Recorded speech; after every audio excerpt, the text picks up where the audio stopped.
What's up guys, you got Crave here, and here's a rundown of my thoughts after finishing Origins.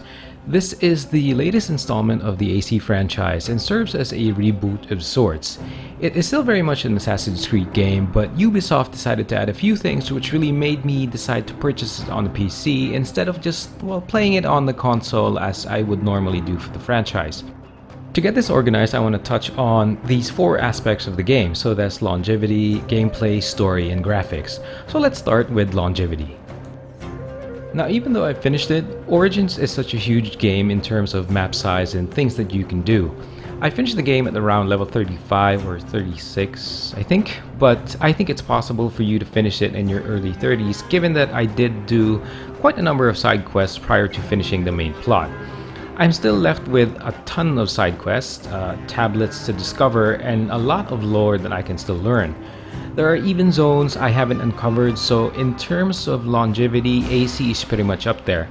You can even go into chariot races or gladiator fights, so really a ton of things you can do. While some of the other things you can do can be, I suppose, classified as busy work, they're still presented well enough and surrounded by the fantastic Egypt setting. And basically because of that, it still holds my interest for now. I don't foresee myself finishing everything. I do see the burnout in sight, but I like the effort that Ubisoft has put into the game. Like I said in a previous upload, AC is still an AC game, so assassinations are still there, and it's not like you're left without the different options or routes to approach your targets. Horse combat is also available in the game, and I have to say it feels better than the implementation in Witcher 3. However, the best part of the gameplay in Origins is your combat on the ground. It's really something you can appreciate in Origins, although it's very rare that I get into it. I admittingly oftentimes make sure to make full use of my hidden blade and predator bow to sneak around and patiently wait for chances to put down targets and enemies quietly. Steam says I put in about 50 hours into the game, and I would bet that a quarter of that time was spent just basically being quiet and sneaking around. But if I do get into combat, it's a good experience, and when you connect with weapons, there is weight to it. You can feel your weapons making that bloody connection. I didn't get to use a wide range of weapons as I often stuck with the standard sword and a polearm for that really long reach, and I made full use of my my hunter and my predator bows. So yeah, I didn't get to experience everything, but whenever I could get into combat, it was really fun. Now, one thing I really like is the special effects that the weapons have. I tend to favor those with the fire or bleed effects, so the damage is ticking even though I'm keeping my distance. Oh, and speaking of gear, I really like the gearing up and upgrading options for Origins. You can feel the progression of your character as you mow down different targets and cover different areas of the game world. Upgrading gear isn't all that hard as I initially thought it would be, as you can dismantle existing gear, take them from animals, or the fun part, which is just simply ambushing those enemy soldiers that are carrying the needed crafting materials. Story-wise, Origins was, I guess, okay.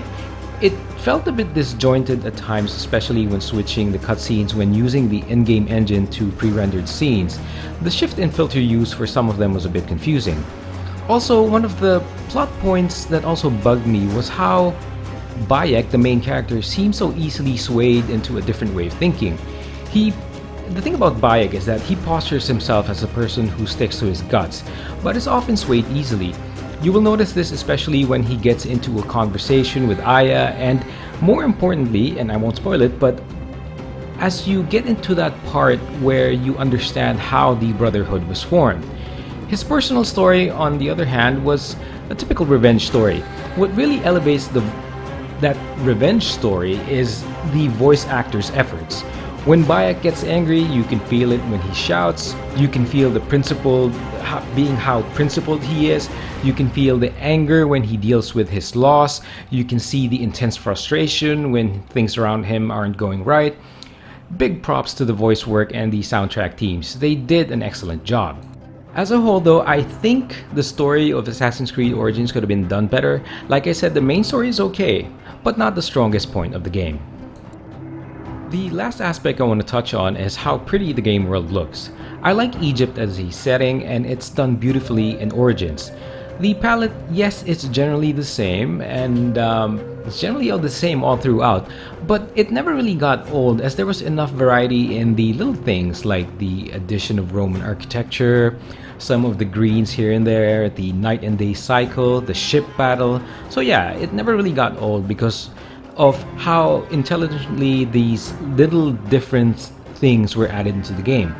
Character models also look amazing in Origins, and there is enough variety in the game that you don't get the feeling that you're always seeing the same faces. The facial animations, though, I feel that they weren't on the same level. They weren't terrible, but I feel like they could have used a little bit, a little bit more work, as they felt, I suppose I could use the terms awkward or forced at times. The thing about facial animations, though, is that I think it's something games in general have to work on. To sum it up, Assassin's Creed Origins is something you should definitely go out and buy if you haven't. If you like the franchise and always appreciated RPG mechanics, then the game has a good implementation or is a good marriage of the two. I've always said that a game of this sort has to have three things done right in order for it to be recommended. That's gameplay, graphics, and story. While it isn't perfect, the game overall has done pretty well on all three fronts. The game is worth the price tag. So let me know what you think of Origins if you finished it. Thanks for checking this out, and I'll talk to you soon.